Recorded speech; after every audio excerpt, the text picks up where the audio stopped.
Hey, what's up, Agents for Life? Welcome to podcast 248, where we're going to dive into some really cool concepts when you're dealing with or talking to a military veteran who has military life insurance.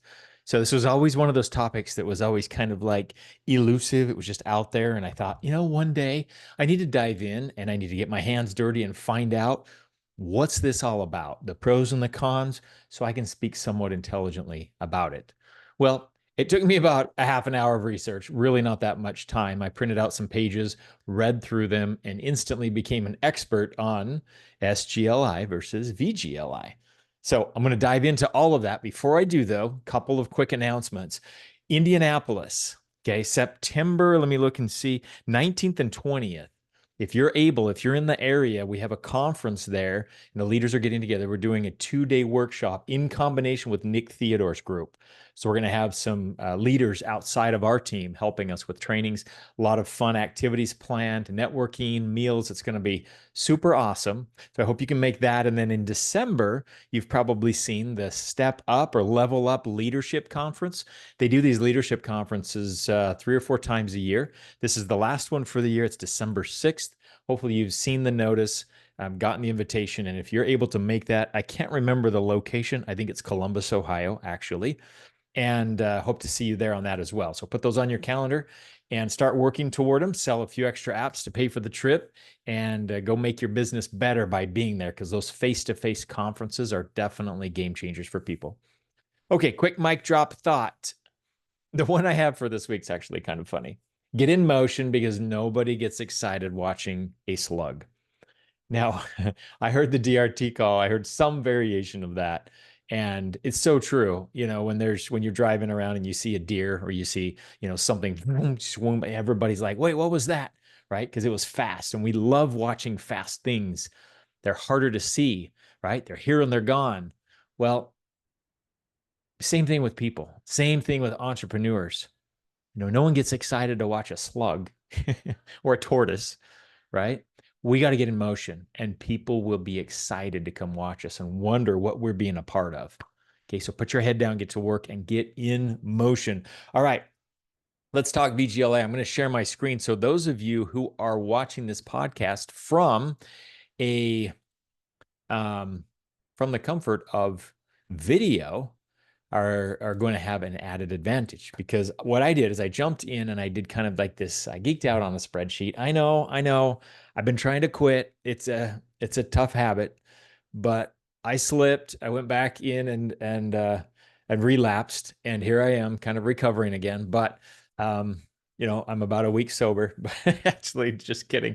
I'm in spreadsheets like every day. So this is what I came up with, and I took actual numbers from their website and I did some calculations. And this is a scenario of somebody that's, starting out at 29 years of age, gets a life insurance policy through VGLI. Now, SGLI is service members group life insurance. Okay, when you're in the military, you just get it. Everybody gets it. It's just given to you. When you leave the military, you have to get VGLI, which is Veterans Group Life Insurance. If you don't sign up for it within their window, you can lose it. You have like a year and a half or something. But anyways, it's all on their website. In fact, if you go here to VGLI, I just started researching like VGLI rates, and you can click on their site and you can see all kinds of cool information about VGLI. But right down here, you see their rates. Okay. And they start out super cheap. So I geeked out and I'm going to show you what I did.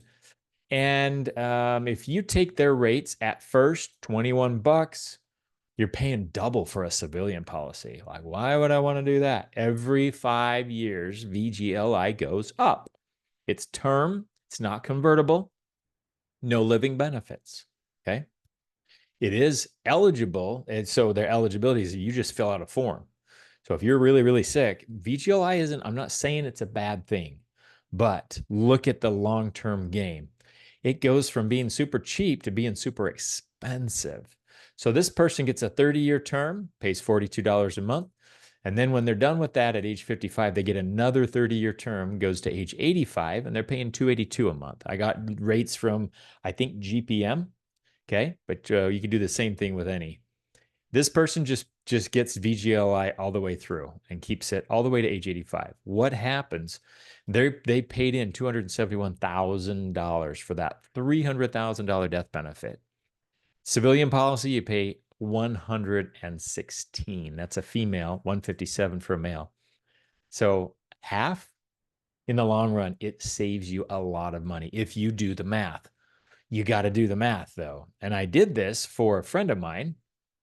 Here's his scenario right here. These are his actual numbers and a quote that I gave him with Americo and his response. Let's do it. Okay. $94. He's going to be paying 248, 148, 248, 270. And then here's where it gets ugly. 455 and 661. He got a 20-year term. He will pay in 59 instead of 71. Okay, so what I'm saying is if you look at the big picture on this VGLI, SGLI thing, you can really uncover some opportunities if you're into chatting with and helping out the military with their life insurance needs. They don't know much about this. And in fact, what I did, some of you who follow me, and if you don't, you're welcome to, you can see a couple of posts here that I did. I wrote these just based on my research. Here's the pros, here's the cons. If you're a transitioning vet, make sure, this isn't salesy, I'm saying make sure you talk to someone and get some information. I didn't say talk to me. A few days later, I charted out on a graph, it's just spreadsheet, the rates, right? I just showed you those rates, okay? This is right off of their website. And this is what the rates do on a VGLI. So you're good right through here, and then whoop, it goes up a lot, okay? And veterans don't know this. Guess what? How would you like to be 70 going into 70 or 74 going into 75 and seeing your rates going, what's that, almost double? 65 to 70, that's got to be at least a 30% jump. Fixed income, right? Military retirement income, probably living off of social and a couple of other military and a couple of other sources, but fixed income. And, you got inflation, but now you've got all the rates going up and you can't afford your life insurance anymore. So you have to let it go.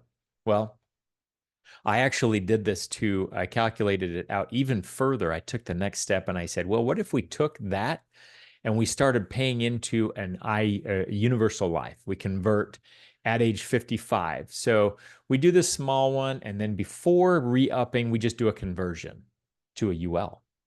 And the same thing would work with foresters to a whole life or Mutual of Omaha to IULE. So what happens is the cost goes up, but look at the difference now. Yeah, after 30 years, you paid in 352,000 versus 326 versus 284. This is male, this is female. Okay, these are the two. Cash value, zero. Cash value is 180,000, 190,000. Subtract that out, and the difference is astronomical, less than half of what you pay in. Plus, you now have a policy that can stay with you the rest of your life. So this is only calculated up to age 85. What if you live to 90? VGLI just gets super expensive. These policies are now paid up because that's how I designed them. And you got that policy, that death benefit, that cash value that grows the rest of your life. So I did a couple of other scenarios here. I'm not going to walk you through everything, but my point in all of this is if you can get your hands dirty into some aspect of life insurance like this and carve out a small niche and start becoming an expert in a relatively short period of time, it doesn't take long. You can attract some people your direction. Now, this VGLI, and you can go on if you want to share, if you want my, some information, more information that I've researched. If you come across any military people, those are the hot points. SGLI and VGLI are group plans. So they're super inexpensive. Everybody is accepted. They don't even have male-female rates. They don't have smoker and non-smoker rates. So if you're a smoker, you're getting a heck of a deal, right? So there are some pros to it, but the long-term prospect just doesn't look good if you calculate it. And if you are willing to go in and crunch those numbers for somebody and show them the long-term cost, just like one of the sales that I had this week, they get it. They can see it. They see the value and they're in. So anyway, or hopefully, but anyways, I hope that's helpful. That's really all I wanted to touch on this week. It's just a new kind of a niche little sales strategy, but also for you as you're running your appointments, you're bound to come across military folks. This isn't everything, so go in and finish doing some research, but it doesn't take long to really understand how the two worlds work, the pros and cons, and go in as an expert on your next appointment, being able to talk shop with some military member about the pros and cons of what they have so that there's no surprises down the road for them. Thanks for listening. I'll talk to you next week.